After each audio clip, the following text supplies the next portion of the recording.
Welcome to the Josh Bolton Show, where we dive into interesting and inspiring conversations. And now, your host, Josh Bolton. Welcome, everybody. Today we have Todd Nyholm. He wrote this awesome book. Like I was just telling him earlier, I wasn't able to read the whole thing. I got halfway. Absolutely fascinating. He has plenty of great insights and fun stories. Todd, take it away. Hi, I'm glad to be here. Excited to talk with you, Josh. The pleasure's mine. Well, this is my favorite topic, so I could talk about this for hours and probably days and all kinds of things. So I'll say, I think the most we can go is about like 3 hours, and then everyone's just like, do we have another Joe Rogan on our hands? Yeah, we don't want to push Joe Rogan out or anything. Oh no. Yeah, he's struggling now, so yeah.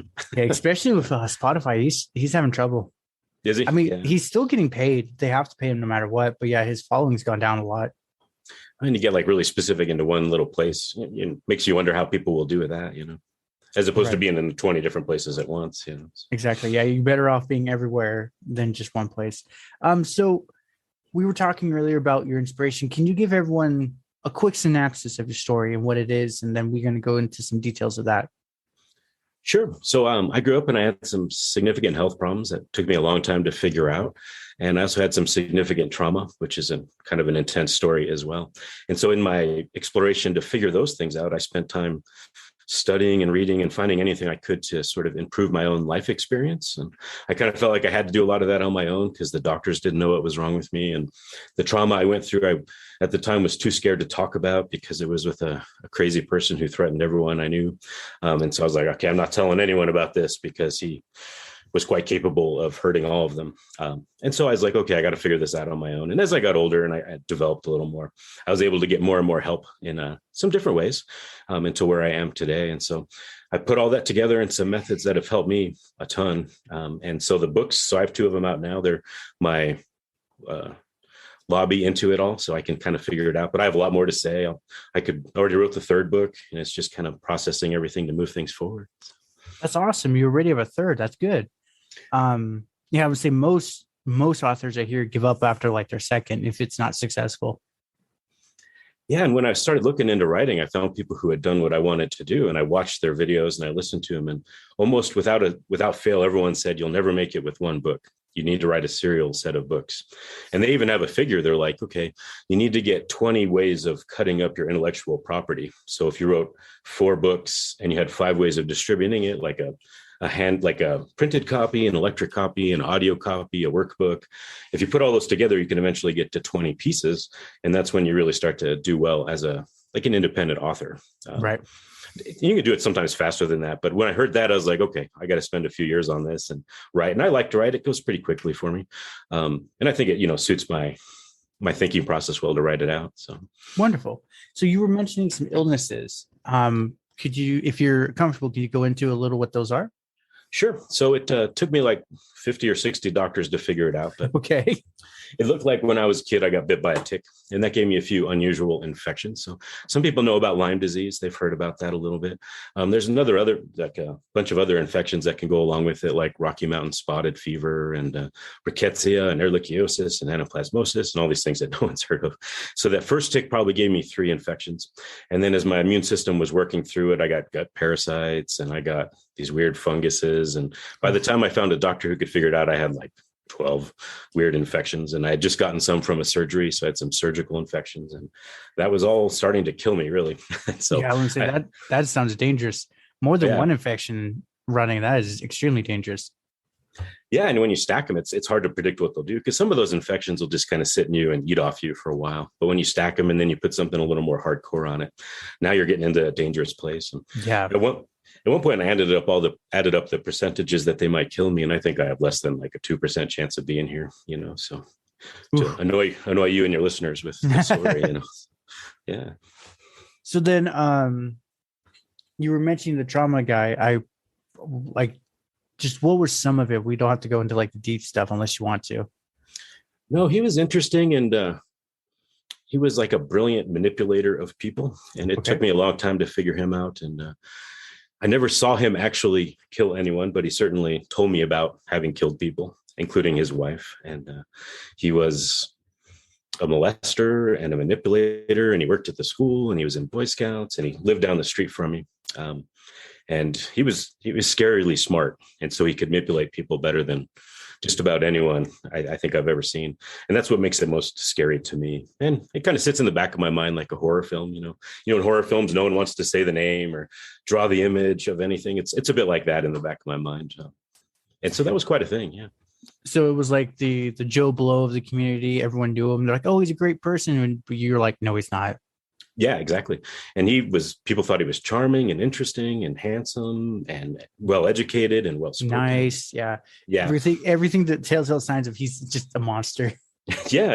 And he was, no doubt about it.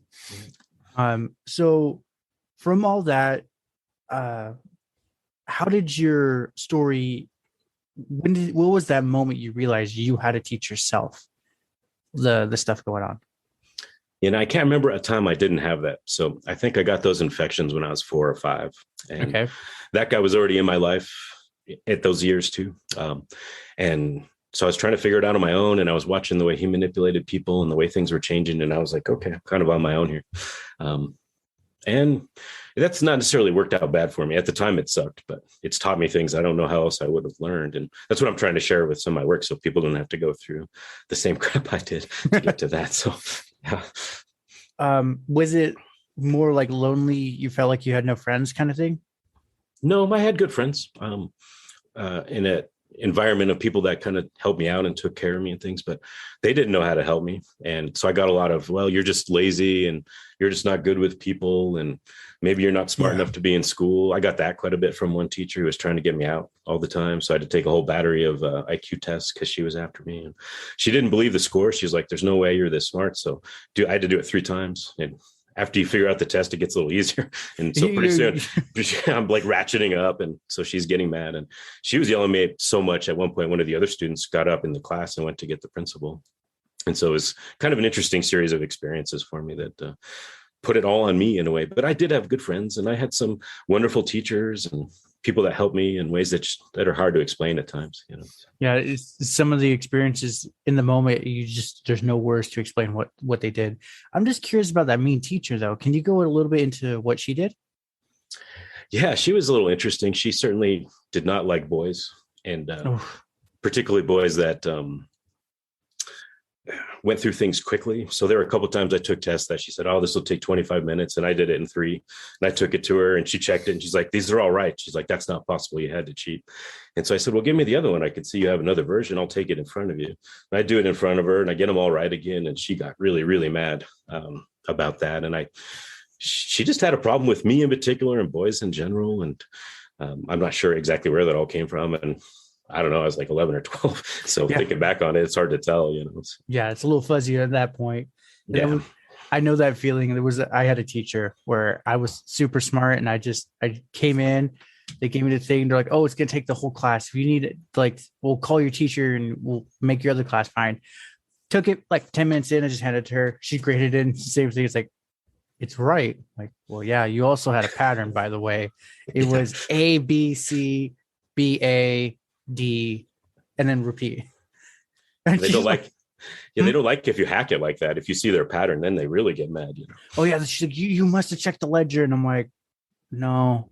After like the 4th one, I realize you're repeating yourself, so I just literally started doing that. Right. Yeah. But so your journey through all this, what's your junior high and high school story within all this? What's going on with that? Yeah, that was interesting. By that time, that guy was out of my life. He'd passed away. And so he was gone and my health was getting worse at that time. And I didn't know it was wrong. And I played a lot of sports and I just kind of figured everyone else was going through the same things as me. So when they ate junk food like I did, they'd be in the bathroom for a couple of days with vomiting or something. And I realized later on that wasn't happening at all. They just called it junk food because it was supposed to be bad for you, but it didn't make you sick in any way. And so I had a lot of just experiences of, headaches and pain and exhaustion and digestive problems and kind of trying to sort all that stuff out. So wait, you'd eat like Doritos and you'd be on the toilet for like 2 days straight? Well, it's the combination of things. Okay. So like if let's say I had Doritos and a Snickers bar, I'd probably have a couple of days of diarrhea, like not constant, but I'd be in and out 4 or 5 times. And when you're like 14 or 15, other kids notice and they'll make fun of you a bit for that, and so like there was some light bullying, nothing horrible that, compares to anything else I've been through, but it's just one of those things that people notice, like, why are you in the bathroom all the time? And then the teachers are like, oh, why are you in there? You're just trying to avoid this. And I'm like, no, I really have to go right now. Give me that pass because I'm going, It's like, I don't care. I'm just going to go if you don't even give me a pass. For sure. Yeah, that happened to a few of us. A kid rudely put laxatives in our drinks. And oh, no. And then suddenly all of us just at like the same time, we're like, oh, yeah, we got to go. That's terrible. So then within all that, is there any like side things? Like, did you meet a girlfriend during all that when you were during your junior high and high school years? Oh, yeah. I had a few girlfriends in that time. One that I dated for a couple of years and she was lovely. And we broke up after that. So that part of my life was reasonably normal, Honestly, that actually sounds pretty normal. Yeah, that was all pretty good. I have no big complaints about that. So you were saying you did sports. Was it like wrestling and football kind of thing? So I played a lot of soccer and played some baseball and basketball. And my mom was not too keen on me hitting my head. So she was a nurse and she was like, okay, you can play football up until the point where you're putting on helmets and smashing into each other. And looking back at it now, I'm really glad she said that. At the time, I was annoyed and I started school early. So everyone was older than me, and they were bigger than me. And so that would have been really bad, I think, had I done that. But at the time, it annoyed me. So instead, I played soccer, and played some golf and some things like that. I enjoyed that kind of thing, but it was always tough on me. And so I would try to get around that with skill, get really good, but I could never run as much. I could never do as much, no matter how much I worked at it. So, right. Yeah. I'm assuming there within all those infections and diseases, you probably had like some asthma or something like that. Yeah, at one point they were trying to figure some of that out. Like, well, we'll call it exercise-induced asthma because I could tell they didn't know, And then later on, as I went through the treatment to fix everything with the doctor I met a few years ago, some of those things I went back through them, and it was like, and I'd ask about it. He's like, yeah, it's not exactly asthma. It's this process with this particular infection, and we'll kill it off with this antibiotic and this herb and this diet or whatever. So we did all kinds of things to clear some of that stuff out because it really gets in your system after that long. So, but it did make me slower. It made me more tired. It made me, I got a really hard time keeping up with people that didn't train at all. So I was constantly running, trying to keep up, and they wouldn't do anything and they'd bury me at the game because they just had better health than me, So then the whole regime of pills, like you mentioned medicine and herbs. When was this? Because that's not a common treatment, even nowadays.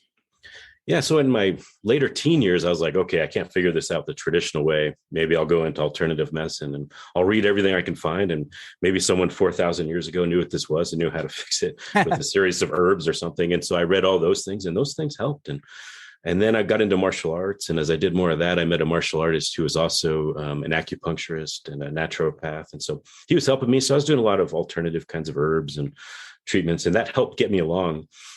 And I think without it, I wouldn't have eventually got to the functional medicine doctor who helped me. So he's an MD, but he also does work with herbs and oxygen treatments and all kinds of things. He can help you work your way through. And there's functional medicine doctors all over now. They're more and more common all the time, and they'll get into that aspect of the study too. So they kind of bring those two worlds together, which was really helpful for me. Yeah. I would say it's one of those, yes, we've covered a lot of ground, but it's like, we've survived however long without big pharma. Like apparently there was something going on. Yeah. And they knew, I think, a lot more than we think they did. And a lot of it's got lost because of in many ways, the brilliance of the pharmaceuticals and the brilliance of surgery. But there are things outside of it that particularly I needed in order to get better. So the combination really helped me a lot. And it's a big deal. Like there's a lot of options out there to do all kinds of things. So. There is now. And it's reasonable.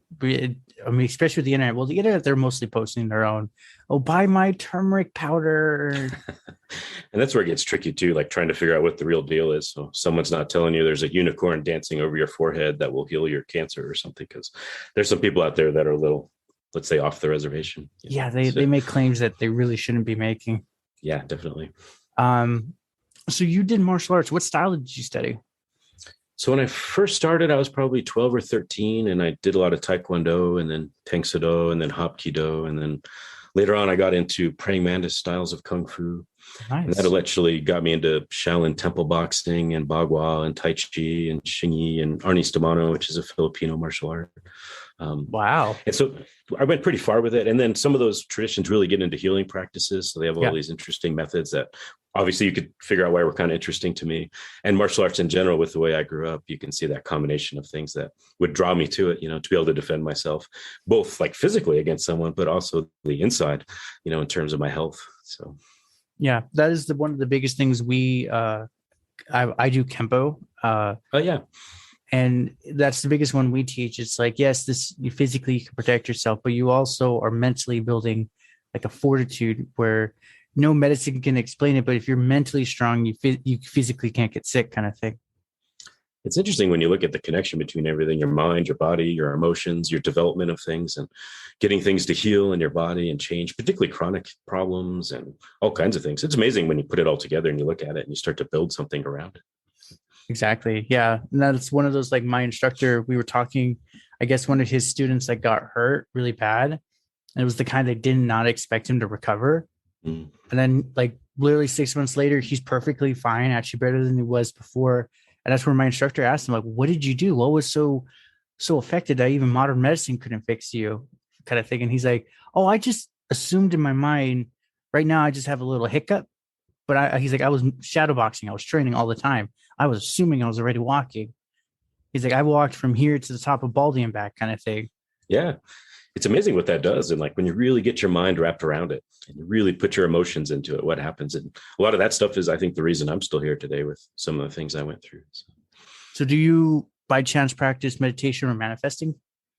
I do. Yeah. And so I meditate every day, and I have a series of methods that are part of the work that I put together that are a little different. So even when I was 8 or 9, I'd sit in the backyard and meditate. I didn't know what it was called.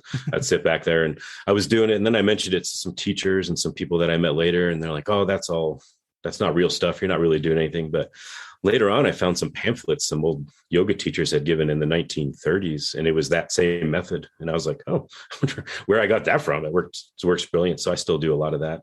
And I learned methods. I had some yoga teachers and some martial arts teachers that taught me meditation and getting into manifestation and creating some changes in your world in some interesting ways from the inside out rather than sheer will or work, if you know what I mean. Right. So then what do you do? What are your current endeavors or projects you're doing now other than writing your 3 books?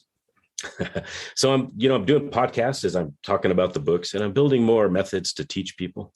I started teaching some of my clients some of the exercises I built for vitality that I needed to get through. So there's some interesting ways of connecting your mind and your emotions and your body and meditation processes in order to build your energy and health. So I wasn't sure how well they would work for other people because I put them together and they worked brilliantly for me. And now that I've taught a couple of people, it seems to be working really well for them too. So I'm trying to add that in with the books and then doing podcasts. And I started a YouTube channel, which is I need to add more to. I just try to find ways to get this stuff out of my head. So what's in the books is less than 0.5% of what I have laid out to try to teach and to get to people. So I'm going to have to live to 118 to try to get it all out of my head and heart and life and everything. Or hire an army of just ghostwriters and be like, all right, begin. Do this part. Yeah. So I have some cool things I'd like to do and give to people that have, like I said, been a treasure for me. So what are some of the methods you teach your clients? Well, so like my business aspect, the somatic therapy I do, it's less about methods. It's more about me directly working with them and talking to them and working with their body. And if you saw me do it, I have them on a table and I'm using my hands and knuckles and fingers to move things. And I'm talking to them to help them get a sense of how to change some things mentally and emotionally that will help their body or whatever it is they're trying to heal. And so this aspect I'm getting into now is pretty different. And like one of the first aspects is learning to split your attention. So part of it is in your external world, like I'm looking at you and talking to you and we're having a conversation.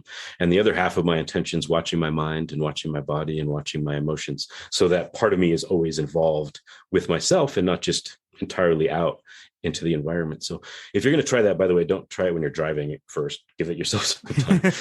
That's a bad time to try it, but it's a really interesting method and it'll teach you all kinds of things about your mind and your emotions and how your body feels. And that starts to remedy all kinds of things if you're having some health problems or you're trying to build up something from there. So some of it's that kind of exercise. And then some of it's exercises where I'm getting your body to do certain things and we're teaching you to do something with your mind that changes how your body feels. For instance, I might have you sit up straight and give a specific process, which is hard to do this way. I would need to be with you to do some of that, and then have people focus on moving their breath into certain parts of their body and trying to create a feeling from there, and then moving that around, because it has an interesting impact where your nerves are in your fingers and in your toes and that kind of thing. So you can really start to make some brain changes with that. I would say, especially with the hands, the ear, and the feet, there's so many connections. I was going to this when I was on a heavy regime of drugs when I was younger. I'm off it now. Yeah. But this one lady, the herbal healing and all that, she just like ran this like zappy thing over my ear. And it was the weirdest thing, because she's like, "Oh, you're stressed out. The front of your lobe is like is screaming right now." And I'm like, "What? How do you know this?" kind of thing. And she's like, okay. Oh no, I was to say, it was just interesting how literally my ear was telling my whole story, kind of thing.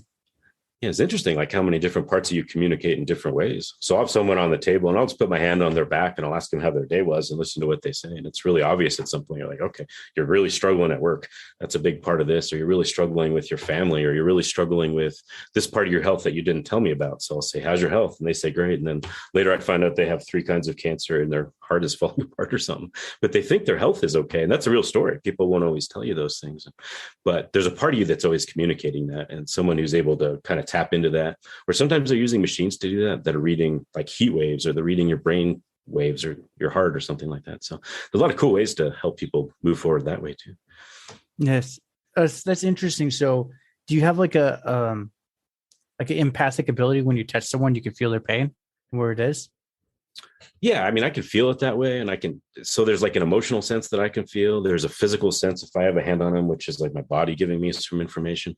I can hear their breathing. I can hear the way they walk. So people will come into the clinic where I work, and I have really good hearing, and I can listen to their breath, and they'll come in and go, and you could tell already where they're at emotionally from that kind of sound, but there's a lot of things about body language. And I think you really can just sort of feel things from people. And right away you go, oh, okay. And that was definitely something that was helpful with that crazy manipulator, violent guy, because you pick it up from them. And then there's been a bunch of situations where I was walking along and I could tell right away something bad was going to happen. I could just feel it in the room, and I'd grab my friend and I'm like, "We're get out of here." And then something bad happened where we were, and so those things have happened to me probably 100 times, and a lot of that's a feeling sense, and I can't necessarily logic it out, but I certainly experience it. I just call it really good intuition, because there's no logic behind it. You're just like, something's not right, and I don't like this. Yeah, and that's a great way to think about it. Or you get your spidey sense comes up, or something gets you going. You're like, "I'm just out of here." Or sometimes you're like, "I need to help that person over there." And so I tell some of those stories in the books of things that have happened to me. And we're like, "Oh, I got to go do this," and it helps someone out, or it helped me out. I have no logical reason for why it happened. And sometimes I could even see it beforehand. Like I had an image of it, and I'm like, "Oh, I got to go do X, Y, or Z." I'm making it sound more concrete than it is. It's far more. Oh, it's like, it's very lucid. And it's an interesting thing to do. And then afterwards, you're like, wow, I feel different about life and different about myself. So it opens up some interesting doors, Oh, it does. Yeah, that's one thing. Like as far as like the intuition and the empathic, one of my buddies from high school, his grandfather wasn't the most healthiest of people. We all knew it, kind of thing.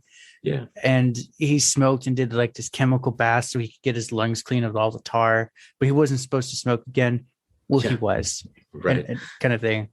And it was one of those, we were eating at this like Chinese restaurant they loved. They just took me along. I was like the awkward second son kind of thing. And pretty much I'm in front of the grandfather the whole time. And I noticed like the veins were pretty much black. Yeah. And I just sat there and I'm looking at him and he's struggling to move. And I'm like, I said to myself, he's dying. If not, he's already dead. Somehow he's moving, kind of thing. Yeah. And it was just one of those like older gentlemen. It was never a big guy like us, but like he had fat here. I was like 3 months, and then I come back and it's gone, and I'm like, something's wrong. And that's where I told my buddy as we're leaving, I'm like, "Hey, I don't know how long you got, but your grandfather's not doing so hot. I think he's gonna die." And literally, like a day later, he just goes to work, falls asleep on his favorite couch, and just never woke up. And that's where my buddy, a couple weeks later, first one, he was screaming at me like, "How'd you know? Did you kill him?" I'm like, "No, man, no." Like his veins just in his hand did not seem right. Like if it's black, that means there's no circulation at all. And something's very off with that, right? Right. Sometimes you see it because you're paying attention, and sometimes you're feeling it. And there's all these things that we tend to like miss because we're so distracted with our phones or thinking about this or that, And so if you're aware and you're there and you're not emotional, you'd be like, oh, look, that thing is going to happen. I can tell already it's going to happen. And you do have to sometimes be careful about it, because if you mention it, people can kind of get freaked out and then like almost blame you like that, And so after a while, you're like, okay, I got to do this thing, but I'm not going to talk about it, A few weeks ago, I was walking through a mall and this guy just started talking to me, and he goes, I'm really struggling. I don't know what to do. I don't know how to make enough money. I'm working 3 jobs. Life's falling apart. And so I stood there and talked to him for like 50 minutes and gave him some things to think about business and work. And he's like, yeah, I don't feel fulfilled at all. And I'm like, oh, I got this great book I wrote for people just like you, and he just talked to me randomly. And at the end, I said, oh, haven't you ever had the experience where someone just shows up that can be helpful for you or something works out? And he's like, no, that's never happened. And I wanted to be like, it's happening right now. I've never seen you before. We've never talked before. You just asked me this question and I happen to have a few answers for you, and I could give you some places to go look for more. And it's just, we miss all kinds of cool things. And that's actually how you bring up the cell phone. That's one of my biggest ones. I was even telling my buddy, I was hanging out with him yesterday. I said, the cell phone's great, but it's also brought in a new problem that we as the species have never encountered, which is unlimited entertainment right here. Why should I interact with the world now? Kind of thing. And it's very quick, and it starts to play with your dopamine and your serotonin, and it's messing with your brain waves. I don't know if you've ever looked at charts of what your brain does when you watch TV. It gets really, really quiet. And you're like, yeah. I would say, yeah, I think it gets into like the delta or something where that is the most impressionable point you can be when you watch TV. Yeah, and you're not critically thinking anymore. It's just going in and all those images, And so it can be really easy to get lost there. As cool as it is, I mean, we can talk like this. We can do this meeting without having to be in the same room. But I saw a video this morning of a girl walking with a phone, and this guy rode up next to her on a bike, looked at her for like 3 seconds, punched her in her face, robbed her, took her phone and walked off. And I was like, had she been paying attention to anything but her phone, she would have seen that guy right up to her and then assault her, And I was just watching it. There was like literally 3 seconds where he was just sitting next to her. And if she'd been paying any attention, she could have maybe avoided some of that, Yeah, it's kind of like the sixth sense with the intuition. Like we as humans know when something's looking at us. We get like a weird little like tingling or whatever. But when you're on the phone, like everything's gone. Yeah, and you're totally immersed. Your hearing's immersed. If you're listening to something, you're looking at it. Your body language is wrapped around it, and there's nothing going on outside you over here. So you're shutting off all kinds of parts of yourself that could help you out in all kinds of situations. Yeah, exactly. Sorry, I was like randomly just had a burp. No worries. So what is your goal now with everything? Because it sounds like you have a clinic and you're teaching people. Are you also coaching and helping with business stuff too? Yeah, I'm trying to get more into that and more ways of helping people a bit more at scale. So I love working with people at the clinic, but I can only do it 1 at a time. So I'm trying to figure out how to get 5 at a time and then 10 at a time, because I have a lot of things that will help people, and I'd like to get it out of my, like I said, out of my head and out of my practice a bit more. So I'm happy to do coaching and working with people. And for years I taught entrepreneurship at a little junior college and secrets of success and all kinds of things along those lines. So I want to reach into all kinds of people's lives if I can to help them have a little better life and life experience. And a lot of that's been wrapped up in health so far, because I help people directly with their health, but it can go much bigger into all kinds of places for somebody. So you've kind of said it, but it's like, what's your ultimate goal? If like, let's say I could wave my wand right now, what would be the thing you'd set up shop and go for? I'd like to be able to maybe set up some kind of online academy where I could teach some of those things to people, some through video, and then build a whole regime of things. So the way I set up the methods, the physical methods and the mental methods and the emotional methods and the success methods and financial methods, they all are built off the same series of principles. So if you've gotten enough through my book, you saw that got into those 18 steps of a ladder. So that ladder goes through every part of your life and each one of the books. So I started with diet, and then I started with this one, which is meant to connect all the other books. And so it's big principles. Some of it has to do with revitalizing yourself. So there'll be a book on that. And so the books were easy for me to start with because I was writing them when I was really sick. And now that I'm healthy, I can do more things with video, or I could do more things like teaching in a class. And so in some ways, I'm flushing it out as I go, like what's the best way forward to reach the most amount of people, to get them what they need first. And I don't want to necessarily go, oh, I want to do it this way first. If all of a sudden 100 people are like, we want to learn it this way, I would just adapt to that, because I'd like to get it to as many people in the way they can pick it up as possible. So. Yeah, no, and a good teacher adapts and changes as needed. And so I'm curious, you were mentioning diet, and I did see that. But what is your perspective? Like, is it general, like carbs, keto, vegan? What is the diet you're recommending for people? Yeah, so much like my other book and what we're talking about here, it really works from the inside out. And so the steps I put in that are built. It's like you watch yourself eat and you figure out what programming you've got on food. So you look back and you think, oh, my family ate this way, or I learned to eat ice cream after a breakup because I watched this show. And you start looking at all the habits you have that sabotage what you're trying to do. So I was trying to build a diet that wasn't like built off a force mechanic, like I'm going to live off broccoli and water for 7 months to lose weight, which is totally unsustainable, right? It's not. Yeah. And so I've tried every diet you could probably think of, partly to fix my health. And at times my weight was up and my weight was down, and I was trying to figure that out. And so eventually I was like, okay, there's another place I'm going to have to figure it out on my own. And so I built a diet that was based on reprogramming your mind and your emotions to change how you saw food. And then food changed because it became less of like an emotional thing, or, hey, I do this on Friday night and I do this on Sunday morning. I'm not hungry. And so I built all these little steps. So like when you sit down, you say to yourself, okay, I eat to nourish myself and I eat to nourish my life. And then after you say that, it's kind of hard to eat a whole bowl of ice cream and Doritos and a Mountain Dew, because it's not doing any of those things, right? And I'm not saying you should never do those things. There's a place for fun in your life, but it starts to rewire it. And you're like, I think I'd rather have some, I don't know, chicken and something else that will work a little better for your health, because Right. you realize it's going to lead into other places in your life. And so following that diet, I lost about 60 pounds over a number of months, and to help my health. Yeah, it was kind of a big thing. So that was the first book I wrote, because I know a lot of people struggling with food. And I was like, it'd be easier for me to get into that. The second book was harder for me to write because it was big principles, and I needed to really think things through to put it down in a way to get it across to people. But I always knew I was getting there, and I was kind of working on them at the same time. And the third book I was writing at that same time. So I put them all, those three together, and then I laid out 3 more. And I'm just trying to get them out there to people so that I can keep having them edited and build them up to create a whole project for people to work through, so they can change every aspect of their life together. So. Yeah, I would say the best medicine is actually just food, and just it's one of those. I've even realized that, like, I've been riding my bike more. Like before this interview, I went actually up a local mountain and back.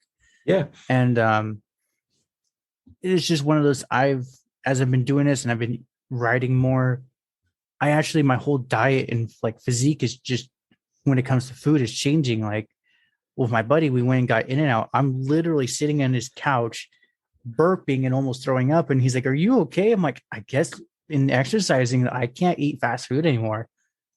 So this might be my last time I can eat it.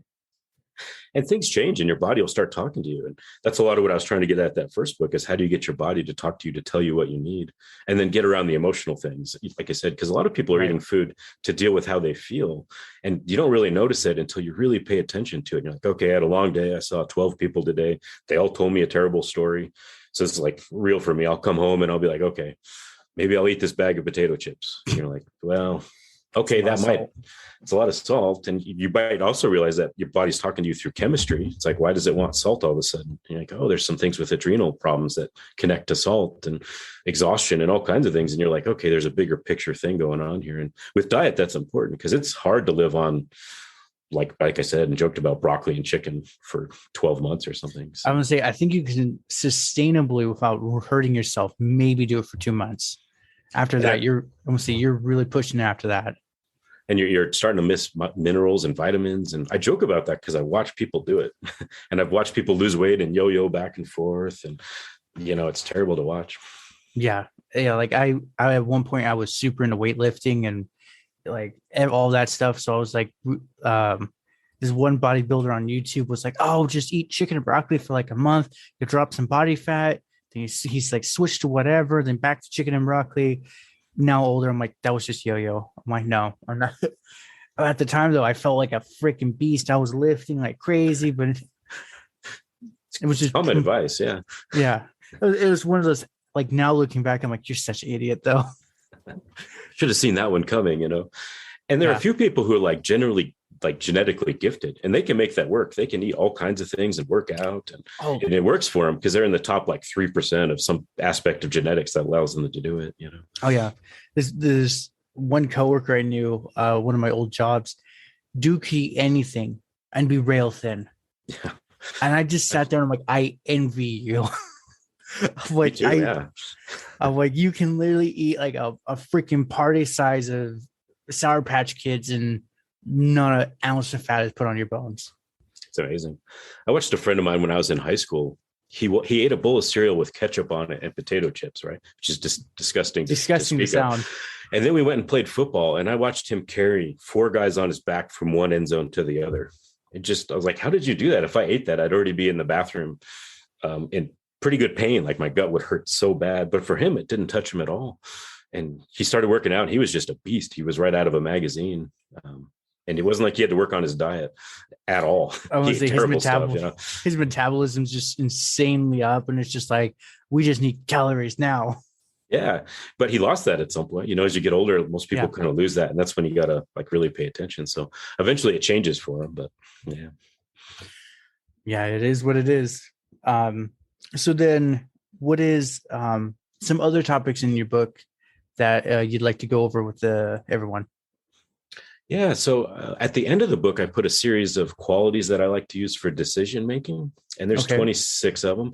And there are little things to help you think. You're like, okay, is this decision going to lead to more of what I want or less of what I want? And I tried to build a whole system that you could use for the rest of your life so that it will always enhance your life. Because I see a lot of people tripping over decisions and trying to figure out a paradigm to say, well, should I go left or right here? And when I'm talking to people, when I'm working with them, I often see them trip over that. They're like, well, I don't know what to do here. And if you can build a few sets of things to look at to say, oh, this will help me decide where I can go with this or what will be most useful.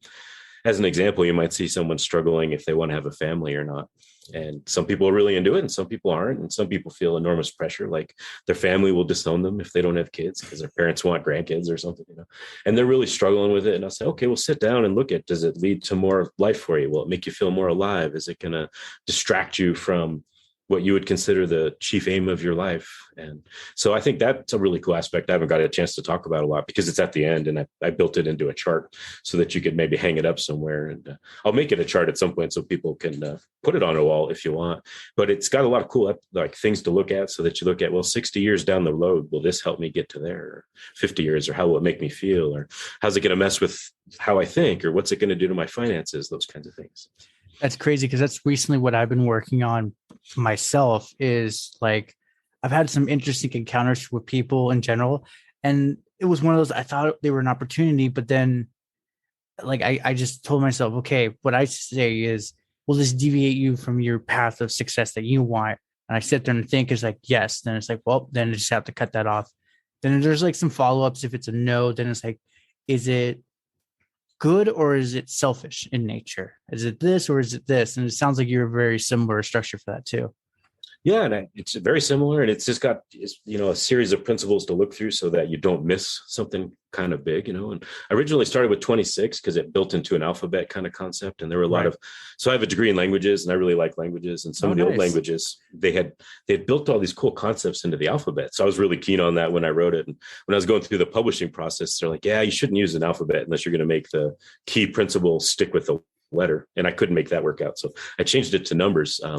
But I think it's a cool throwback to the way people used to do things to help teach information to move it down the line. But so there's 26 of them. And I think they're really, really useful for all kinds of things so that you don't get trapped somewhere. As an example, I watched a friend of mine when we were 17, I think. His girlfriend and my girlfriend at the time were friends. And the two of them, I think, decided it was time to have kids. And one of my friend, the girl asked him, and he's like, okay, let's do it. And the girl that I was dating asked me, and I was like, any decision is better than going upstairs with her right now and getting her pregnant when I was 16, And so I watched what our lives did at that point and the deviation, because he had a very hard life trying to figure out how to feed kids when he was 18, 19, 20, when he hadn't had any time to build into it, where I didn't have any of that. And last time I saw him, he was like, man, you get to do martial arts and you're working on meditation and you're building your practice and you're riding motorcycles. And I didn't get to do any of that. where he could have waited 10 years and still had kids and done all those other things. And so it's just one of those little things that maybe if he had sat down and said, okay, here's 3 things I'm looking at, or use my book and use that chart in there, you'd be like, okay, it would be better to go left than right here. And I'm hoping that will help people do it. I would say, especially I want to say in his situation is a little too late, but just people in general, just with the insight and willingness to read and look into your knowledge and experience, it could drastically for better shift their life. But it's just one of those, we had the blessing of hindsight with how we are. And sometimes hindsight, it's like, oof, I didn't know it at the time, but now I know it. Sometimes you need that lesson to see things clearly. Sometimes you look back and like, man, that seems like a really dumb thing to do, but it was really helpful later on. It taught you something really cool. Other times, it's like, man, I really shouldn't have done that. I knew better even at the time. It just looked alluring because, it just was really pretty, or it was really fast, or, whatever it might be, people buying cars they can't afford, or motorcycles, or there's all these little things that can set you back in what you want to do, but it's hard to see at the beginning sometimes. So there's these little decisions that will set up your whole life, and it magnifies out as you go. Yeah, it's kind of like a tree. It's just, if you go a certain path, the trajectory, but if you deviate, there is still a chance to bring it back. But yeah, there's the whole paradox of infinite choices, and you don't know what to do with them. Well, it's also hard to tell because sometimes what seems like a deviation might be exactly your path. There's that old saying that the obstacle is the path, that they often use in Zen. Maybe you've heard it before, but sometimes you think you're going backwards, but backwards is exactly the way you need to go right now. And there's times in my life I thought I was going backwards, and it turned out to be the very best thing that ever happened to me, and there's things I know now that without my experiences, I don't think I could have known. And some of the things I can do with some of the methods, the meditations and the contemplations, I can make myself feel so good that I can walk around a park and I look like I'm almost high or something. And I'm not, but I feel so good. And I'm looking at all the beautiful colors and I'm watching the birds fly around, and I'll see someone or a couple walk by and they're fighting. And they look at me like I'm crazy because I'm sitting out there with a big smile on my face, looking at the blue in the sky because it feels so good from the meditation work I was just doing. But I wouldn't have been able to put that together without, quite frankly, some of the hell I went through and mining that hell for all the treasure that I could get out of it. And so that really changed things for me. So I have a much better life experience than a lot of people because it forced me out of where I might have gone otherwise. So I'm interested. You mentioned the 26 different steps and then the living hell. Can we go over the just surface level of the 26? Sure. I got to look at the book and see how I label them. Okay. I did them before I labeled them into things. So, and so I have like the first one is life. So what I did is I put a positive and negative quality for each one. So does this choice you're looking at bring you more of the life you want and the experiences you're going to have? And if it doesn't, does it invite pain and suffering and dissatisfaction long-term? So if you look at it that way and you go, okay, this will bring me more of a feeling of life, more of a feeling of vitality, And so that's one step. Or does it make you feel, or does it give you choices? Does it give you more choices long-term, or does it shorten them? Like there's a lot of choices you make where all of a sudden you have no more choices. For instance, being in the military. Now you have often fewer choices and fewer choices. And maybe that's a big deal. Maybe you want to be in the military. But once you're there, you're kind of obligated to certain things where other places you might not. Or my friend who got married really young, once he was married and he had 3 kids, a lot of the choices he could have made before kind of disappeared at that point.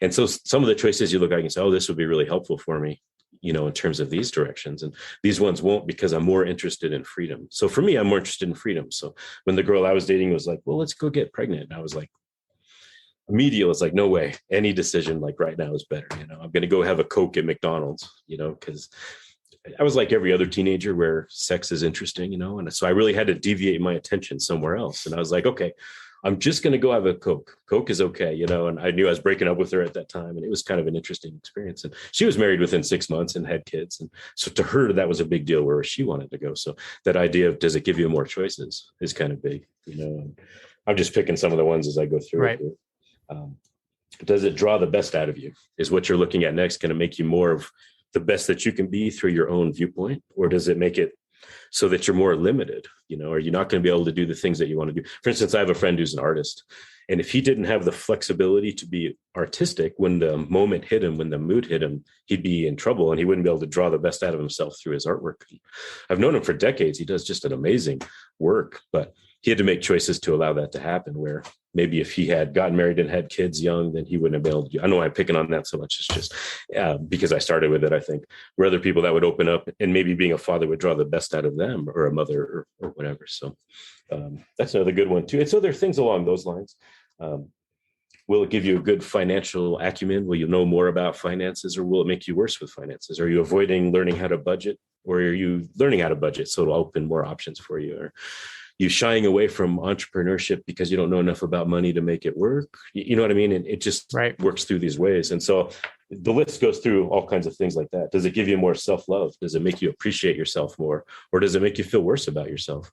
Because there's some things people do that maybe in the moment look interesting, but a couple of days later, they're going to feel terrible about themselves because they did this thing that breaks their own view of themselves or what they think is right or wrong. And that sticks with you. I don't think anyone ever really gets away with things that they know are wrong to themselves, right? So part of them is constantly after them after that. Yeah, I consider like karma, the actions you do, like this, there is an action and a cost to it, but it's like, it's not going to like kill me. But it's like, if you do something bad, especially being a meditator and a thinker, our thoughts are things and our thoughts are energy. Mm-hmm. And if you can't destroy but you can exert energy. So whatever you put out, it immediately comes back. And that's where instant karma comes in play. But also it could come to haunt you in like 10 years too. Oh, yeah. And when I was going back and I was reading about every tradition I could find, every single one of them at some point talked about your thoughts or things, and they're going to come back in your life, as well as your emotions and your actions. Like all that stuff comes back to you. And after I read it for the 3,000th time in a different tradition, it became really obvious. That's this big thing. It comes back to you, and then you'll trip over this thing that karma comes back 3 times, So you get this sort of instant one where something happens in your life. You get one that comes back around much later as the energy comes back. And then the third one, I think, is what you do to yourself when you know you did something wrong. And people pretend like they can get away with it, but you don't know what's going on in their mind at 2 a.m. when they're beating up on themselves emotionally and they can't sleep and their health is getting worse, which I've seen people do a lot of. They kind of beat on themselves and it makes their health worse.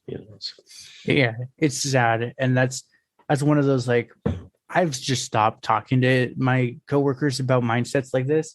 So that's one of them where my one coworker's like, I'm suffering, I'm in pain, blah, blah, blah. I said, but I told him once, like, do you ever think of the possibility of happiness, not in pain, not drinking to make your pain go away? And he's like, no. I'm like, well, okay, you're literally fulfilling a prophecy to yourself. There's a part of some people that they'll never see what they're doing that is damaging themselves. They just can't or won't or something. I spent years trying to help one of my clients stop watching the news because 12 hours of the news was killing him. He was so angry. He was so frustrated. His blood pressure was going out of control. He was like pre-diabetic. And I finally got the idea across. I was like, just get it down to 12 minutes. You'll know everything that's going on. That's all the news there is for the day. And go do something else, go play with a puzzle, go get a dog, and his health has gotten much better as he's directed his attention and his mind to something a little more positive and fulfilling. It's funny, like I use social media in general, but I literally go in, I don't look at anything. I post my stuff and I immediately get out. And that's where one of my coworkers was like screaming about this. Oh, this couple looks so happy and pretty and this and that. Why can't I have that? I'm like, I bet you like $10 solid right now. They're just as miserable as you, but they're really good at Photoshop and in acting for about half a second. It's tough to see the truth of people because you can't see what's going on inside them, right? Right. And so much of what I'm trying to do with my work is getting people to look inside themselves. Like that thing I mentioned about having some of your attention on you all the time so that you can see what you're doing that's making your own life miserable, rather than watching this beautiful couple who, when you don't see them, are screaming at each other and throwing plates at each other because they don't like each other, but they have this image built up that everyone says, oh, you guys are the perfect couple, or you're so pretty together. It's couple goals. And then they're sitting there with knives, just like, Men Who Talk with Goats or something like that. Where they're all sitting around the table and just staring at each other. Oh, yeah. You just don't know what's going on inside people, And I think that's the treasure that I've really gotten out of all this stuff is I can make my inside world beautiful through my own efforts and through my own work. And I could be in a terrible situation and still handle a lot of that because I've had to, and because I've put it together in a certain set of steps and I have ways of practicing it.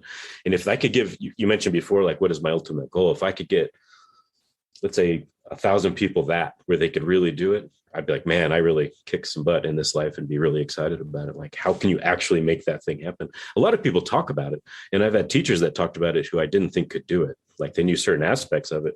But if you really talk to them, they were pretty angry, or they were really afraid, or their mind was beating up on them all the time, which is why they work so hard on making $2 million or whatever. Then they make the $2 million and they're still miserable because they never addressed where that was coming from. The source of the problem at all. Yeah. That's actually amusing, because one of my guests she's actually, her episode's not even live yet, but yeah, she was talking about how she was riding her bike, and this great athlete, and biking pretty much destroyed her. But it was one of those, it hit her. She's like, oh, I need to help people get out of the rat race. And then my first question was, that's a noble goal. And literally, if you could just help one, maybe two people in your life actually exit the rat race, you've like lived a good life. But I'm like, you also realize the people you're targeting don't want to know that. Yeah, it's an interesting thing when you look at that kind of, it's a tricky thing when you want to change other people, I think, in general. And so, like, how do you get them something that's actually valuable? And there was this concept I tripped over in one of the ancient books I was reading, and it was called the do-gooder concept. It's like people who want to help other people, but end up making them worse, Yes. And so you got to be able to do it yourself first and make sure that it really makes your life better, and then try to put it together in some way that would actually help a few other people. And so I get to help people all the time at the clinic. And I love that. I love that when I come home at night, I've helped most of the people I see feel better in some way. And that's cool. But I would really like to go a little bigger and a little bigger and a little deeper for people. And that's where a lot of where the books came from too, because I could get 1,000 people to read the book today, but I can't see 1,000 people at the clinic in the day. Like 12, once I've done that, I'm done. I could barely get home and pet my dog and throw some treats for her, because I'm just toast after that, So you're like, I love you, but I can't walk you today. That's right. I'm like, I'm going to sit here for a while. You just stare at me and I'll pet you, and we'll still have a good time, because dogs are wonderfully upbeat, and they're great companions for that reason. They are. Yeah. They're a great beast we never deserved. Yeah. We still got.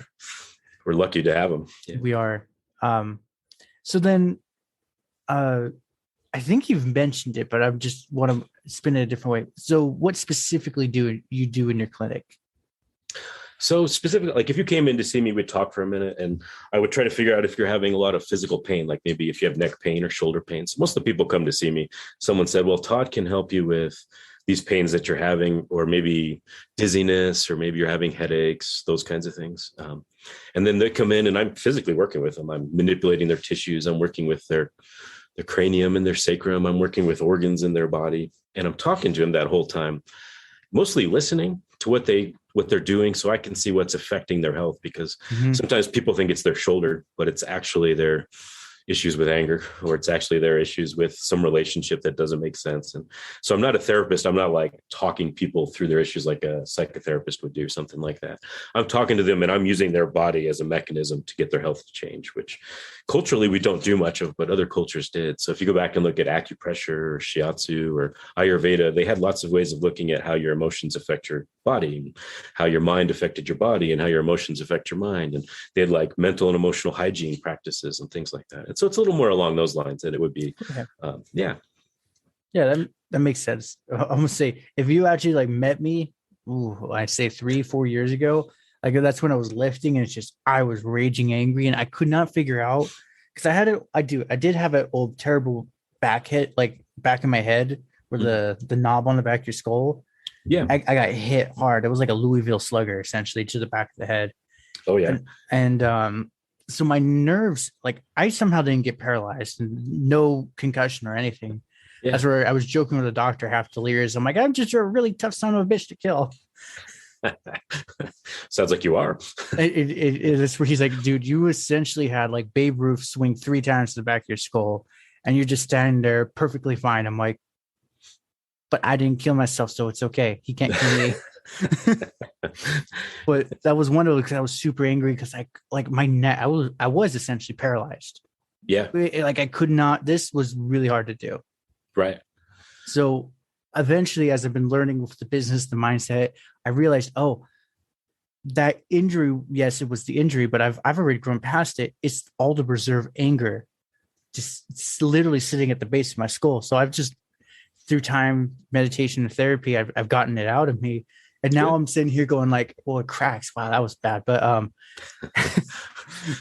can actually like move it. That was one thing my instructor has told me recently. He's like, dude, you can actually, because I couldn't. You literally hit my like anywhere on my head. I was like a China doll. I'd immediately fall over and crippled in pain.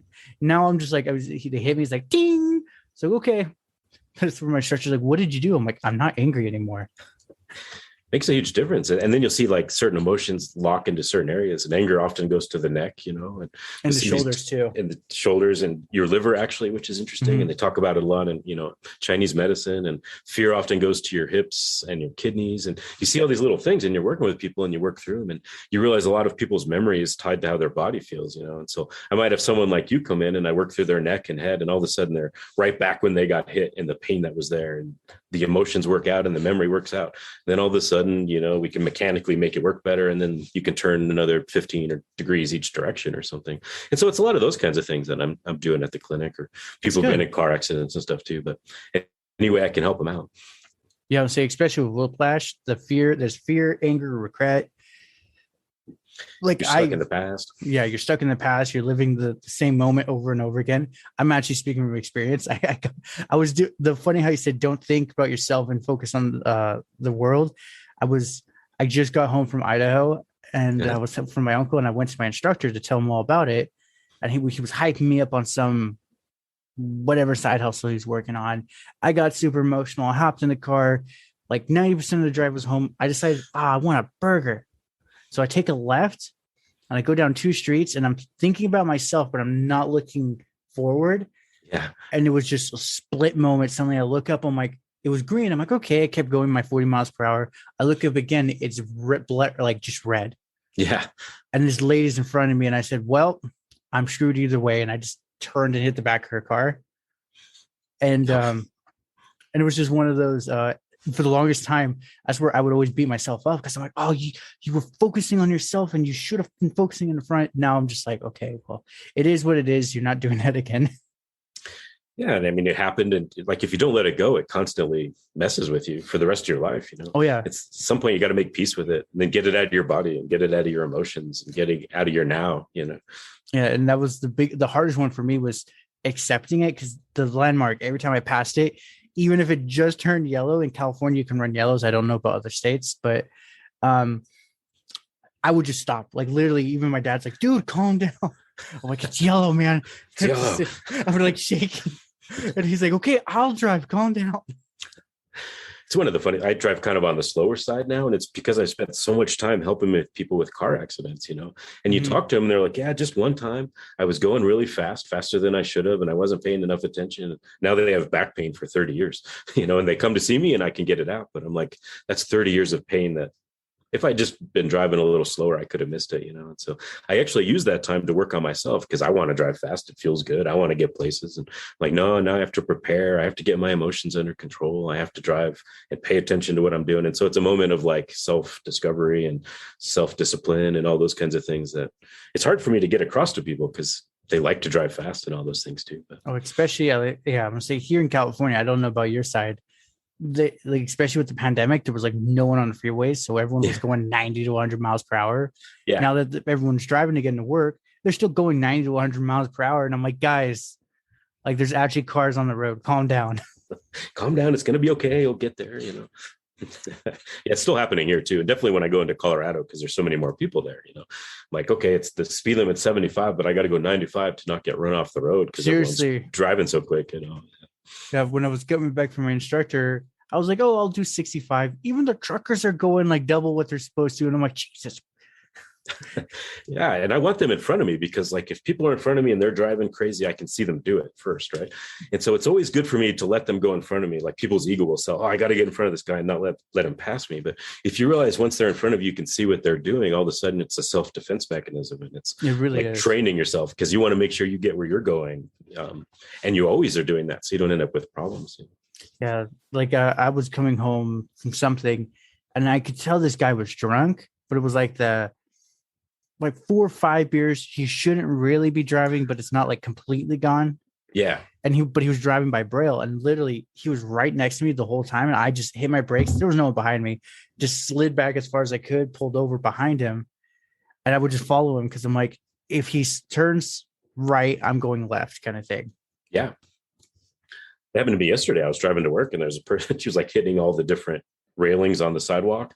And I just like got behind her a little bit slow enough so people wouldn't be able to pass me to get to her until she finally drove off on a different side street. But I was like, what is she doing? And she's like all over the place, hitting different curbs and stuff. And I finally drove by her and I was like, oh, she's like a 50-year-old drunk person, driving home, and like at 11 in the morning or something. I'm like, what is going on? Too many mimosas at bingo.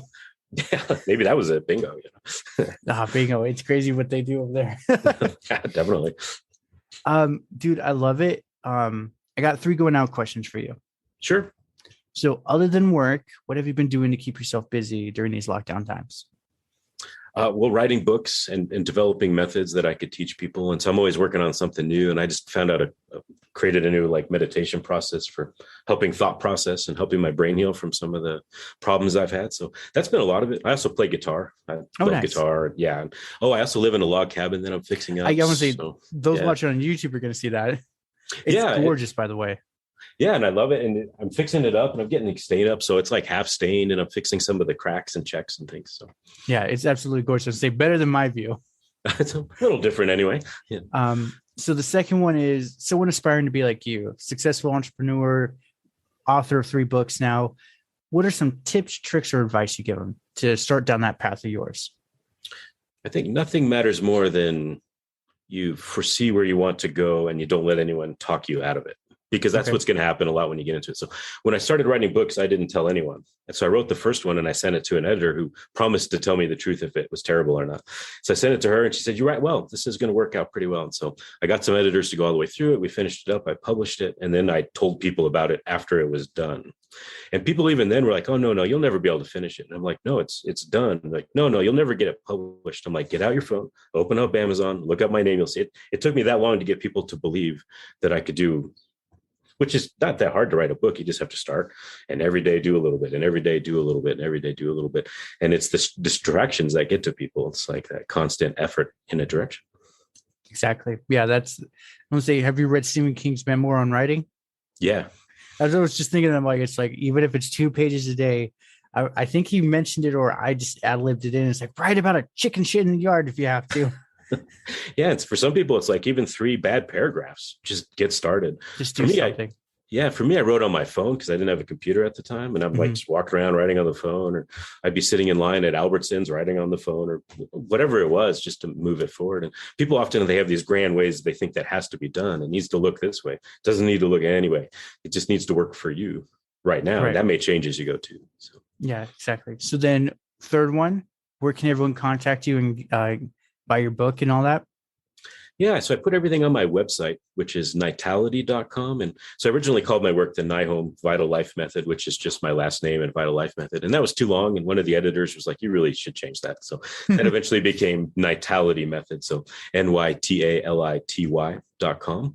And I'm putting everything up there. So it's got the YouTube stuff. It's got other podcasts. And I'll put this one up there. Wonderful. Yeah, it's got a bunch of things that people can contact me. There's an email that you can send me something and talk, and happy to answer questions or help people. Perfect. So, yeah. Wonderful. Love it, Todd. I appreciate you, all your insight and knowledge, and just giving me your time. Yeah, I'm glad to talk with you. I really enjoy this. It's my favorite subject, and I love meeting people that are also interested in it. So. Absolutely. Yeah, this is one of those. This is definitely a conversation that needs to be had, but no one wants to talk about it. Yeah, I totally agree. All right, Todd, stay safe and stay well. You too. Well, congratulations. You made it to the end. You're an awesome person. Not many make it here. So, being the awesome person that you are, can you do me one more awesome favor? Can you rate and review this on whatever podcast services you're using? If you do it on Apple and you leave an actual written review, I have a thing on my website. I will take your written review and post it for all to see. Congratulations. You're permanently sealed on my site. Otherwise, I am trying to do YouTube more and live streaming. I will try to put as many of the YouTube links in the description of the show as I can. So give your boy some extra help over on YouTube. Watch my videos. I just mute it and change the channel, change the window or something. But yeah, that's it. Thank you for being awesome, and see you next time.